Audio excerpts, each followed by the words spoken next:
Mag-isa dito sa bahay ay magluluto ako ng aking ulam. Ayan, meron po ako hipon. Talagang 50 pesos yata ito, 59. Ayan, magkasama pa yan. Meron akong ganda, dato puti. Hindi yan sponsor asin na durog. Leche na asin yan. Okay. At meron din ako dito gulay sa tabi-tabi. Ito lang yung gulay ko.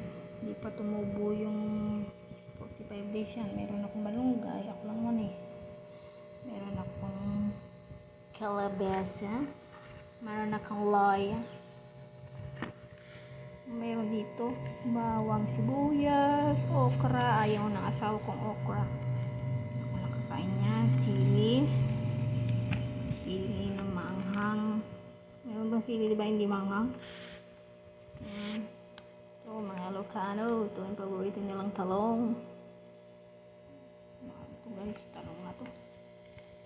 Hindi pa tumubo yung talong ko dun. Ito lang yun. Pintas ko sa tabi-tabi. Meron akong 45 days na sitaw, maliit pa.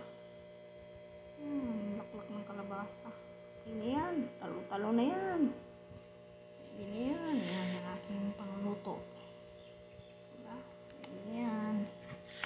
Marami na rin yan pangluto. Okay, let's go na. Yan lang siya guys. Ready na tayo ng luto para sa ating lunch. Ko lang mag-isa kain na, luto na kahit ano, lutong pachamba. Okay, let's cook. Sarap to gulay, pampahaba daw ng buhay, pampakulay ng buhay, para makulay ang buhay sa ginisang gulay. Kinuha sa tabi-tabi. Oh no. Nabalatan na natin yung kalabasa.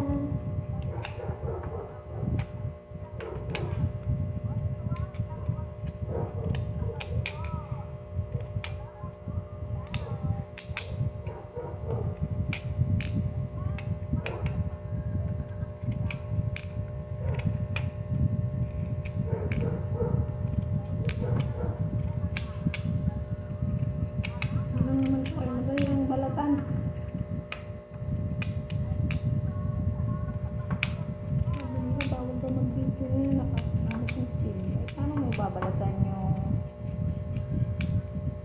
isang bagay kung hindi ka gagamit ng kutsilyo?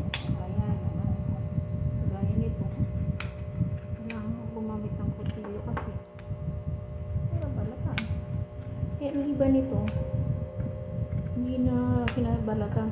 Siguro yung bagong pitas mo sa tapos garden mo yan. Kahit pag mo natanggalan ng balat, tugasan mo lang. Yun, pwede siguro kasi ito medyo maggulang-gulang na rin. Kaya, kailangan ko ng balatan. Mura pa siguro. Pwede kang kahit huwag mo na isali mo na yung balat, tugasan lang ng mamaya. Lalo na yung hindi na isprayan.